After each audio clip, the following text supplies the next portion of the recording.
네, 글로벌 웨신 센터입니다. 새해 첫 거래일이 다시 한번 다가왔는데요. 그동안에 또 새로운 이슈들이 업데이트 되었는데 간밤 세계에서는 어떠한 일이 있었는지 외신 통해서 살펴보겠습니다.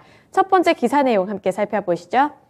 로이터 통신 보도 내용입니다. Global economy faces tougher year in 2023, IMF's Gary Geba warns. 네, 2023년 새해가 밝았는데 이 세계 경제에 대한 전망은 암울해 보입니다. IMF의 게오르기 총재의 발언이 이어졌는데요. 어떠한 내용이었는지 함께 살펴보시죠. 국제통화기금 IMF의 크리스탈리나 게오르기에바 총재가 2023년 세계 경제에 대해 어둡게 전망했습니다. 중국과 미국, EU 등 주요국의 경기 둔화로 어려울 것이라고 내다봤는데요. 이 중에서도 중국이 가장 큰 원인으로 꼽혔습니다. 중국의 제로 코로나 정책 폐기로 세계 경제 성장을 더 끌어내릴 가능성이 크다고 이미 시사한 바가 있었는데요. 이번에도 게오르기에바 총재는 인터뷰를 통해 중국은 엄격한 제로 코로나 정책으로 작년에 크게 둔화했다며 2022년 중국 성장률이 40년 만에 처음으로 글로벌 성장과 같거나 그보다 둔화되었다고 그 이하가 될 가능성이 크다고 말했습니다. 내년을 보면 3개월에서 6개월 동안 코로나19 제한 완화는 중국 전역의 코로나 감염 사례의 산불을 의미한다고 말을 했는데요. 지금까지 자신이 겪었던 일들을 비추어 보면서 최근에 중국을 방문을 했을 때 자신이 있었던 곳은 이 코로나 버블 지역으로 안전했지만 중국인들이 일단 여행을 시작할 경우에는 제로 코로나는 지속되기 어려울 것이라고 평가했습니다.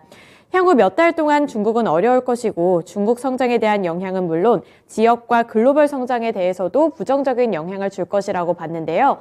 결국에는 이 코로나 그리고 중국으로 인해서 세계 경제 성장까지 둔화가 될 수 있고 부정적인 영향을 받을 수 있다는 것이 가장 큰 원인으로 해석이 되고 있습니다. 넘어가서 두 번째 기사 내용 살펴보겠습니다. CNBC 보도 내용입니다. Chicago PMI rebounds in December, remains in contraction territory. 네, 미국의 제조업 지수는 어떻게 발표가 되었는지 함께 살펴보겠습니다. 우선 리처드 무디 리전 파이낸셜 그룹 수석 이코노미스트의 주요 평가부터 살펴보실 텐데요. 미국의 제조업은 세계 경기 둔화로 인한 수요 둔화로 어려움을 겪고 있다고 봤습니다. 또 향후 몇 개월 동안에는 제조업이 어려운 시기를 보낼 것으로 봤는데요. 미국의 12월 시카고 PMI 지수가 44.9를 기록하면서 위축세를 나타냈기 때문입니다. 12월 제조업 활동 지수를 살펴보시면 44.9로 집계가 되면서 전월치인 37.2포인트보다는 올랐고요. 그리고 월스트리트 저널의 예상치인 40.5도 웃돌았습니다. 다만 PMI 지수 같은 경우에는 50을 두고 경기의 위축 그리고 확장을 의미하고 있기 때문에 50을 밑돌았다는 점에서는 아직까지는 위축세를 경험을 하고 있다. 이렇게 해석이 되고 있는 건데요. 다만 월가에서는 앞서 살펴볼 수 있었다시피 전월치인 37.2에서 올랐다는 부분 그리고 월가 전망치를 상회했다는 부분은 긍정적으로 평가를 하고 있습니다. 이와 관련해서 리처드 무디는 경기 둔화로 인해서 수요 둔화로 어려움을 겪고 있고 전망치를 웃돌기는 했지만 향후 몇 개월간 제조업이 조금 더 발전을 하기에는 환경적인 어려움이 있을 것이라고 분석을 했습니다. 네, 세 번째 기사 내용 살펴보겠습니다. 이번에는 중국의 제조업 지수를 살펴보실 텐데요. CNBC 보도 내용입니다. China December manufacturing contracts at sharpest pace in almost 3 years. 네, 중국은 어떠한 일을 겪고 있는지 함께 살펴보시죠. 중국의 대표적인 경기 선행지표인 제조업 PMI가 지난 2020년 2월 이후 가장 낮은 수준으로 떨어졌습니다. 지난달 중국 정부가 갑작스럽게 리오프닝을 선택을 했고 위드 코로나 정책을 발표했기 때문으로 분석이 되고 있는데요. 갑작스럽게 방역 완화 조치를 내놓으면서 감염자가 급증한 영향으로 파악이 되고 있습니다. 중국의 지난달 제조업 구매자 관리지수 PMI는 47포인트로 전달보다 1포인트가량 하락했는데요. 지난 2020년 2월 우한 사태 영향으로 사상 최저치였던 35.7을 기록한 이후 두 번째로 낮은 수준이라고 볼 수 있습니다. 여기서 가장 큰 이유는 앞서 살펴볼 수 있었다시피 제로 코로나 정책을 사실상 포기를 하고 방역 조치를 완화하면서 감염자가 급증을 했고요. 이에 따라 기업들의 공장 가동이 중단되면서 이 지표까지 악화된 것으로 파악이 되고 있습니다. 네, 넘어가서 다음 소식 전해드리도록 하겠습니다. 새해 첫날이 밝았는데 러시아가 다시 한번 우크라이나를 공습했습니다. 더 가디언스 보도 내용이고요. Russia launches fresh strikes on Ukraine as Zelensky delivers New Year message of hope. 네, 어떠한 내용인지 함께 살펴보겠습니다. 우크라이나 젤렌스키 대통령이 승리에 대한 희망을 드러낸 가운데 러시아가 드론과 미사일을 동원해 우크라이나를 공습했습니다. 러시아는 자신들도 공격을 받았다며 이번 행위는 우크라이나 무인기 생산시설을 타격하기 위한 것이라고 밝혔는데요.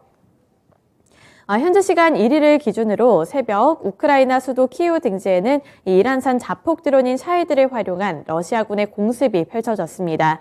또 드론 45대가 격추가 되었다고 로이터 통신 등 다른 외신들은 보도를 했는데요. 러시아군은 이 공습이 드론 생산과 관련되어 있는 우크라이나 군산 복합체 시설을 타격한 것이라고 주장했고요. 자신들도 공격을 받았다면서 해명에 나섰습니다. 네, 마지막 기사 살펴보겠습니다. 인도네시아 파묘와 관련되어 있는 소식이었는데요. 이코노믹 타임즈 보도 내용입니다. Indonesia to tighten palm oil exports from January 1 to ensure supply. 네, 인도네시아가 파묘 수출과 관련돼서 새로운 내용을 전해왔는데 어떠한 내용이었는지 살펴보겠습니다. 올해부터 인도네시아는 파묘 수출량을 줄일 계획이라고 밝혔습니다. 인도네시아의 산토스 통상교섭본부장은 1월부터 수출할 수 있는 파묘 물량을 기존 국내 공급 물량의 8배에서 6배로 줄이겠다고 밝혔는데요. 이처럼 수출을 제한하는 것은 파묘 생산량 감소에 따른 국내의 가격 상승을 막기 위한 것으로 풀이되고 있습니다. 통상 1분기에는 계절적 영향으로 파묘 생산이 감소하는 시즌으로 알려져 있는데요. 올해는 이슬람의 금식성월인 라마단까지 겹치면서 이게 더 줄어들 전망으로 나타나고 있습니다.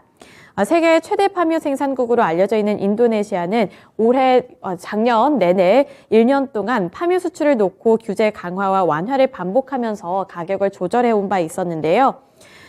이에 인도네시아 정부는 국내 시장 공급 의무화 정책을 도입을 해서 국내 공급 물량의 3배까지만 수출할 수 있도록 수출 규제를 강화를 했습니다.